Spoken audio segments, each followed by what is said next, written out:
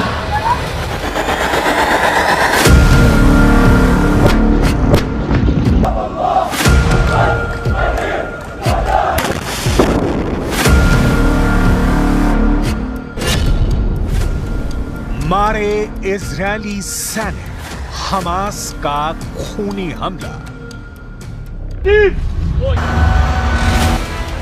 जरा इस वीडियो को देखिए।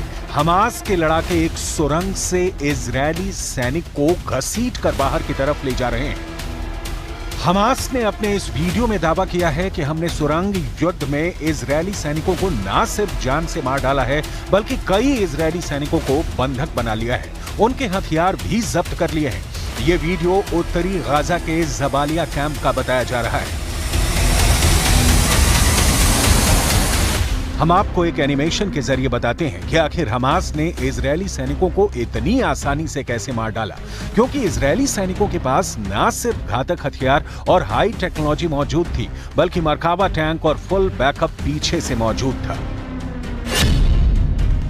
हमास के दर्जन भर लड़ाकों ने सबसे पहले जानबूझकर सुरंग में अपनी लोकेशन इजरायली सैनिकों को दिखा दी।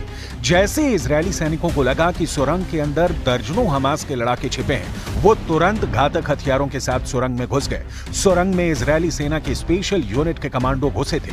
जैसे ही हमास का पीछा करते हुए इजरायली सैनिक सुरंग में घुसे, तभी सुरंग में हमास ने जोरदार धमाके कर दिए और उन पर गोलियों की बौछार कर दी।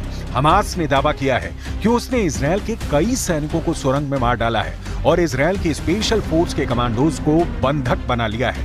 अल कसम ब्रिगेड्स के प्रवक्ता अबू उबैदा ने कहा, हमारे लड़ाकों ने इजरायली सेना को लालच देकर एक सुरंग के अंदर हमला करवाया और फिर इजरायली सैनिकों को मार डाला।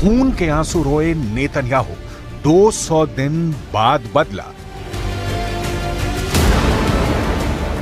7 अक्टूबर 2023 के बाद से इजरायली सेना गाजा पट्टी को 80% तक तबाह कर चुकी है, लेकिन हमास के लड़ाकों को खत्म नहीं कर पाई है। 200 दिन की जंग के बाद भी हमास के लड़ाके ना तो हार मान रहे हैं और ना ही इजरायली सेना पर हमला करने से चूक रहे हैं। हैरानी की बात तो यह है कि हमास के लड़ाके अब उन जगहों पर हमला कर रहे हैं जहां नेतन्याहू दुनिया के सामने दावे कर रहे थे कि उत्तरी गाजा और जबालिया इलाके से हमास के लड़ाकों का पूरी तरह से खात्मा कर दिया गया है। कब्र से निकला हमास, जबालिया में फंसा इजरायल। इस वक्त इजरायली सैनिक रफा, उत्तरी गाजा, दक्षिणी गाजा, गाजा सिटी और मध्य गाजा में जंग कर रहे हैं। पश्चिमी देशों के वॉर एक्सपर्ट साफ कह रहे हैं कि 200 दिन से ज्यादा की जंग के बाद इजरायल रफा में फंस गया है। जरा देखिए, हमास के लड़ाके हाथों में हथियार लिए एक बार फिर से इजरायल के खिलाफ एकजुट हो चुके हैं। जनाजे में उमड़ी भीड़ साबित कर रही है कि भले ही इजरायल 10,000 से ज्यादा हमास के लड़ाकों को मार चुकी है, लेकिन हमास के लड़ाकों की संख्या में जरा भी कमी नहीं आई है। शायद यही वजह है कि रफा में इजरायल के भीषण हमले के बावजूद हमास की लड़ाकू क्षमता में कमी नहीं है। 6 मई 2024 से दक्षिणी गाजा के शहर रफा में इजरायली सेना ने हमले शुरू किए। रफा में 20 दिन से ज्यादा की भीषण जंग में इजरायल की आईडीएफ ने हमास के 70 ठिकानों पर हवाई हमले किए। इजरायल की आईडीएफ ने दावा किया है कि उसके सैनिकों ने मरकावा टैंक और भारी हथियारों के साथ रफा में ग्राउंड ऑपरेशन किए हैं, जो सफल रहे हैं। आईडीएफ का कहना है कि इजरायल के इस ऑपरेशन में 50 से ज्यादा हमास लड़ाके पूर्वी रफा में मारे गए हैं। इसके अलावा हमास की दर्जनों सुरंगों को तबाह कर दिया गया है। इजरायल ने भीषण हमलों की वजह से रफा से 8 लाख फिलिस्तीनी भागने के लिए मजबूर हो गए हैं।